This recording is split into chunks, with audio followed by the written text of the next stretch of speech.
और रूस के राष्ट्रपति व्लादिमीर पुतिन को भारत के प्रधानमंत्री नरेंद्र मोदी ने खास तोहफा दिया है। पुतिन को प्रधानमंत्री ने गीता भेंट की है।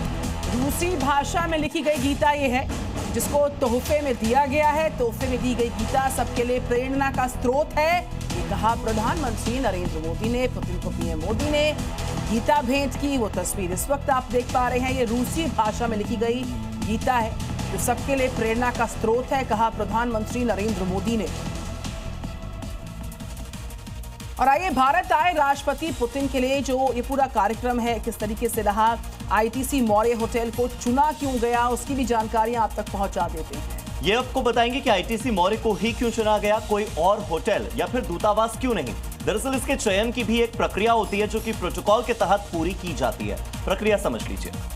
तो पुतिन 2 दिन के दौरे पर भारत आ गए हैं। भारत आते हैं तो उनके ठहरने का इंतजाम बेहद ही शाही तरीके से किया जाता है और जगहों का सिलेक्शन बहुत सोच समझ कर किया जाता है, जिसमें सुरक्षा सुविधा और डिप्लोमेटिक प्रोटोकॉल होते हैं। दिल्ली में 2 होटल आईटीसी मौर्य और द ताज महल होटल का सबसे ज्यादा इस्तेमाल होता है। ये कई राष्ट्राध्यक्षों और ग्लोबल डिग्निटीज की पसंदीदा जगहों में से एक। बता दें कि आईटीसी मौर्य 1977 में दिल्ली में बना था। ये अपनी आर्किटेक्चर के लिए जाना जाता है जो करीब 30 सालों से कई बड़े देशों की मेजबानी कर चुका है। इस होटल में सबसे खास जगह है चाणक्य सूट, करीब 4600 स्क्वायर में बना है और यहाँ एक दिन रुकने का किराया करीब 10 लाख रुपए प्रतिदिन है। यही कारण है कि हिंदुस्तान के सबसे खास दोस्त के लिए देश का सबसे खास होटल चुना गया है।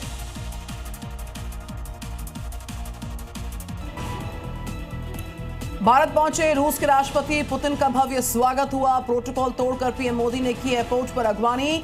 दोनों नेताओं ने गले लगाकर किया एक दूसरे का अभिवादन। एक ही गाड़ी में बैठकर पीएम निवास पहुंचे दोनों नेता। पीएम निवास में व्लादिमीर पुतिन के सम्मान में पीएम मोदी ने दिया डिनर। रूस के राष्ट्रपति को पीएम मोदी ने भेंट की रूसी भाषा में लिखी Gita. Social media platform X पर लिखा, गीता की शिक्षाएं दुनिया भर के लिए प्रेरणा। सुबह 11 बजे राष्ट्रपति भवन में होगा राष्ट्रपति पुतिन का औपचारिक वेलकम। 11:30 बजे राजघाट पहुंचकर महात्मा गांधी को श्रद्धांजलि देंगे पुतिन। राष्ट्रपति भवन से राजघाट तक सुरक्षा का सख्त पहरा, ट्रैफिक पुलिस से जारी की एडवाइजरी। आज हैदराबाद हाउस में रूस के राष्ट्रपति व्लादिमीर पुतिन से मिलेंगे भारत के प्रधानमंत्री नरेंद्र मोदी। कई अहम समझौतों पर हो सकती है बात। दोपहर के भोज पर मिलेंगे दोनों नेता। शाम को राष्ट्रपति द्रौपदी मुर्मू ने राष्ट्रपति भवन में रखा है पुतिन के सम्मान में डिनर। रूस के राष्ट्रपति पुतिन के दौरे को लेकर राहुल गांधी का मोदी सरकार पर बड़ा आरोप। कहा कि फॉरेन डेलीगेशन से नेता विपक्ष को नहीं मिलाया जाता, सरकार अपने आप को महसूस करती है असुरक्षित। पाकिस्तान में फील्ड मार्शल आसिम मुनीर के आगे शहबाज सरकार का सरेंडर। मुनीर को बनाया गया अगले 5 सालों के लिए चीफ ऑफ डिफेंस फोर्स। अटकलों के बीच राष्ट्रपति आसिफ अली जरदारी ने किए दस्तखत। टीएमसी से सस्पेंड हुए विधायक हुमायूं कबीर जी न्यूज से बोले, आज टीएमसी से दूंगा इस्तीफा, मैं गिरफ्तारी के लिए तैयार। बाबरी मस्जिद तो बनकर रहेगी लेकिन ममता बनर्जी हो जाएंगे पूर्व मुख्यमंत्री। उत्तर प्रदेश में घुसपैठियों के खिलाफ योगी सरकार की ताबड़तोड़ स्ट्राइक। आगरा में झुग्गी झोपड़ियों में चेक किए गए दस्तावेज। मेरठ में पुलिस ने चेक किए संदिग्धों के कागजात। महाराजगंज में नेपाल बॉर्डर पर सुरक्षा बलों ने चलाया सर्च ऑपरेशन तो किराएदारों का सत्यापन भी किया।